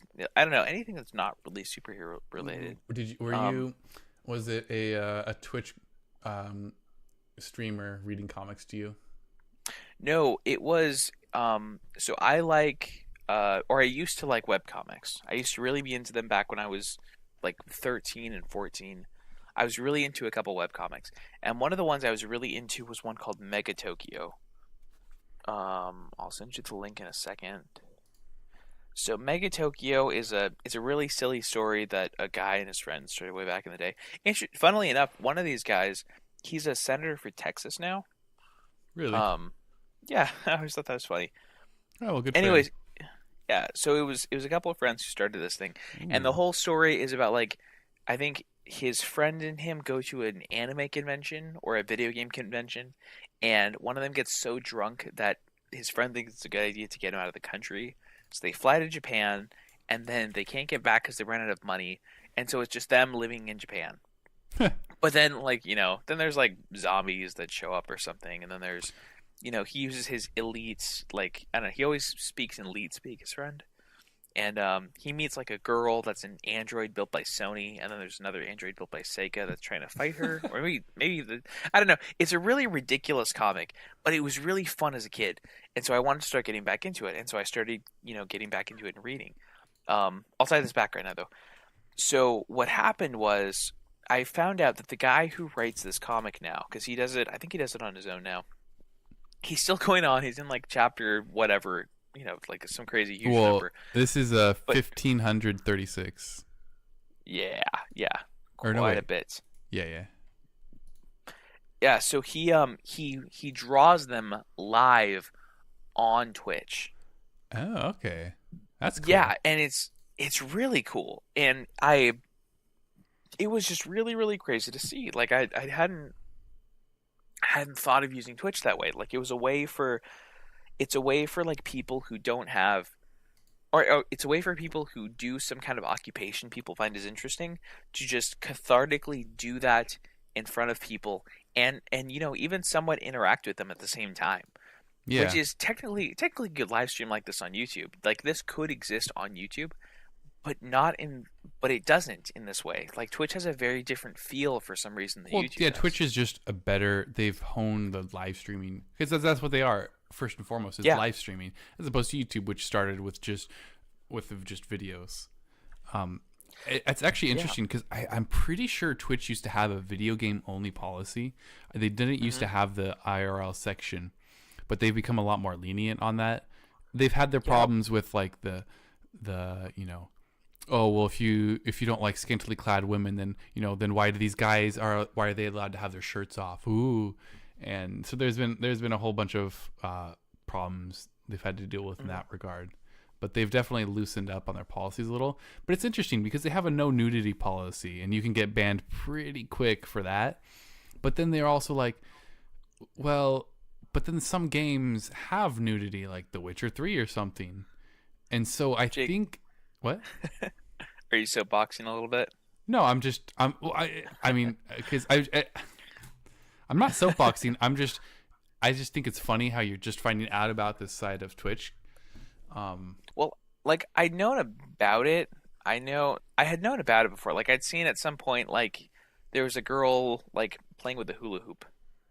But that was my whole thing of like IRL. Like I assumed what IRL was like when streamers weren't playing games, they would just like be sitting in their rooms unboxing packages from fans and saying thank you so much for Yeah, yeah. subscribing, and that's what I thought it was. But then this starts happening. I had another couple of friends who were saying that they'll watch like people who work as mechanics just on there doing their stuff. That's cool. I looked a little bit closer. I'm trying to find them now. There was one that was just okay. So the hurricane just happened in North Carolina, right? Yeah. There's that big hurricane that just hit over there.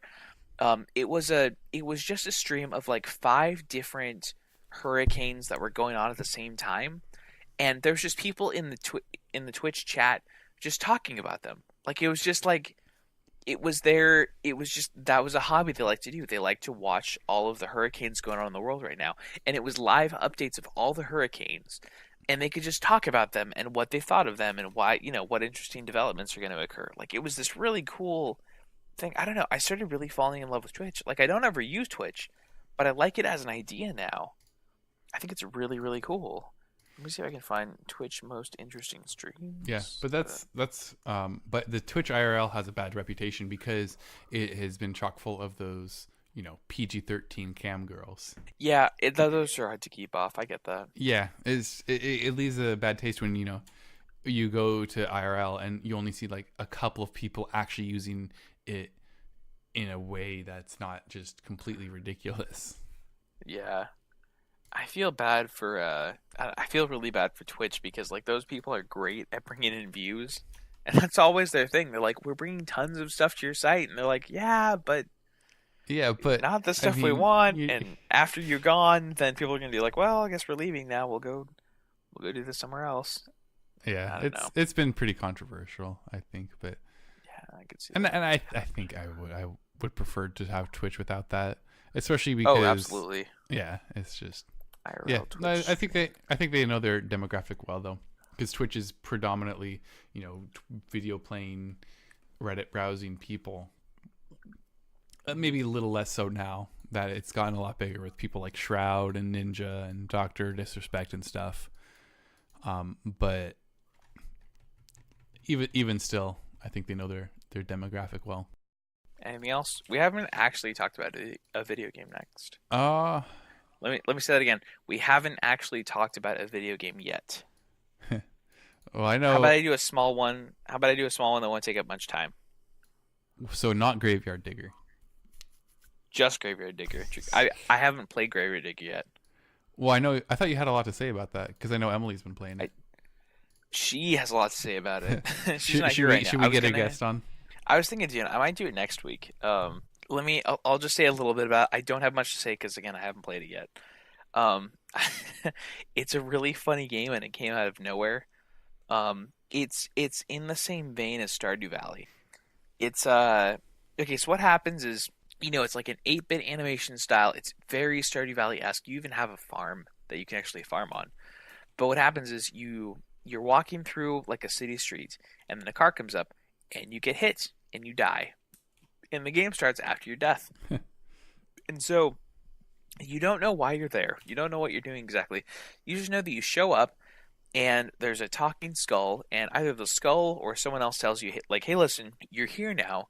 You can get back to the real or to the, the mortal realm, but you have to do your job first, and you have to do it really well. And you say, okay, what's my job? And they say, well, you have this graveyard, and you keep the graveyard. You just, bodies are going to come in, you bury the bodies, and that's your whole job. And you talk to the bishop, and the bishop gives you stuff to do. And you say, okay, that's great. And then there's this little talking skull that comes up, and he says, hey, I'm going to tell you how to actually get by here. This is how we do it. I need beer money. So what you need to do is get that body from the cart, bring it in, and then chop up the body, and then grind up the meat so it looks like hamburger meat, and then go sell that to the tavern. And then they'll pay you for beer. Or they'll pay you so that you can buy beer. So it's in a Stardew Valley way, and it's really happy like Stardew Valley is. But it has dark undertones. Game, the theme is kind of wait, what? Yeah, it's a funny black comedy. So you start by doing that, and then you bring it over, and the guy over there says, "Oh, I'd love to buy this from you, but you actually need certification now because the last graveyard keeper we had, you wouldn't believe what he was selling us. Let me just tell you, we need certification now." So then you have to go meet with this really shady guy who's gonna like get you a like a fake ID to sell this meat to them. And sometimes like you don't actually, so you keep a graveyard. You actually do keep a graveyard though. And you get points for putting good people in the ground because then more people will come and like plant flowers and stuff. But you get bad points for putting bad people in the ground. So it's kind of easier just to dump their body in the river. And whenever you dump a body in, it actually washes up on downstream, like a mile downwards. So in the game, the people in town still see all the bodies showing up. And it's a really funny game. I think Emily just made like a fountain of blood to appease Satan as part of one of her quests because she really. Oh, right. This is another part of the game. As a graveyard keeper, you also have a small like church, like a little small like one room thing where people give sermons in, but you actually give the sermons over there. so as you're selling the meat and everything, you have to like I don't there's some kind of mechanic for it, but you basically lie to everyone to make the best sermon possible because then more people come and give you money, and then you can use all that money to buy more alcohol. From all the sermons that you're preaching. It's a really cute, funny game. Like they did a really good job with this thing. It's a really cute kind of black comedy. She's saying she enjoys it almost more than Stardew Valley. That's a pretty high The only standard thing, too. yeah, the only thing she says Stardew Valley has better is that the progression is not done super well. But besides that, like the game is just fantastic. Like she's been enjoying every little bit of it. Every time she plays it, she smiles. It's so cute. What? Yeah. This doesn't sound like a game I'll probably get Man. into just because of that comparison to Stardew Valley. But Oh, just watch a YouTube video. You'll be fine. Okay, I'm gonna mention this now because it's a really old what's news that? topic that I posted. It's about the Dota tournament that happened a while ago now. It wasn't a while ago when I posted it, but this is about the TI Dota tournament. So the international competition they have for Dota. So this year, what's the Yeah. team that won? I think it was LGD won, or yeah, PSG. I think PSG LGD. Anyways, there was a team. I'll just tell you what I know about it. There was two teams that went to the finals this year. One of them was just like, the normal. I think it was a Korean team or a Chinese team. Like it was the team fated to win the whole thing. Although there's like I don't know. There's a whole bunch of stuff that's going on. The other team was a really good team, but what happened was they at the last minute something came up in the family of like two of the players. So two of the players walked off before this team could enter into the tournament. So they scrambled to find two other people to play on their Dota team. And this is, there's a really good professional teams. This is, I think, a $26 million competition where the top prize, every player who wins gets $2 million on the top team. So, yeah, so it was really high stakes. So like, okay, we need to find somebody just so we can Oh enter. man. And so they found two people. So their coach, who was coaching them, who used to be a champion Dota player, but it's really out of practice, he ended up joining their team. And then a rando they found online that happened to live nearby joined their team. Yeah, no, that's how desperate this was. So they Oh they man. won the whole What? competition. Like they blew everybody away. Yeah, and that rando who had never won a tournament or had trained with them or anything, he became one of the highest paid Dota players in the world overnight. It was just, yeah, it was insane. That's why I wanted to bring it up Oh forever my ago. gosh. Stuff That's got in the way. We couldn't talk about it. ridiculous. Anyways, it was just crazy because now for starters, that's insane and that's a really cool story for a sports team or an esports team. And the other thing is, like, it's crazy because I know you love like game metas. This totally shook the meta, like from the ground up. Yeah, can you imagine like all the players who love watching Dota matches and everything coming out and That's saying like, wait, ridiculous. how the hell did this guy sweep when he's never when he hasn't researched all the players, when he doesn't know all the counters and recounters? Like, are we so in our Yeah. own heads that we've lost like what makes the game like, or what makes you good at the game? Yeah, like why did he do that? So the meta Fine. like has been scrambling ever since then to try to recompensate for these kind of things and to try to figure out why this strategy worked, because there wasn't much of a strategy at all. Yeah. And yeah, anyways, I just thought for game metas, that's the biggest kind of game meta flip of a table that's I think ever happened. But yeah, that was TI this year. It was just a crazy year, and yeah, people could be going nuts for it. You can find the match online. Like, That's ridiculous, dude. Dude, that guy though. yeah, can you from being like, imagine how like yeah, just just how little his house, life probably changed like a overnight maybe from a $20 an video hour game? at most or something to $2 million right off the bat. Just boom, right there. With probably like sports deals comes up. Jeez. And then everyone knows you. Yeah, Everyone knows you. And, like, oh, that's crazy, dude.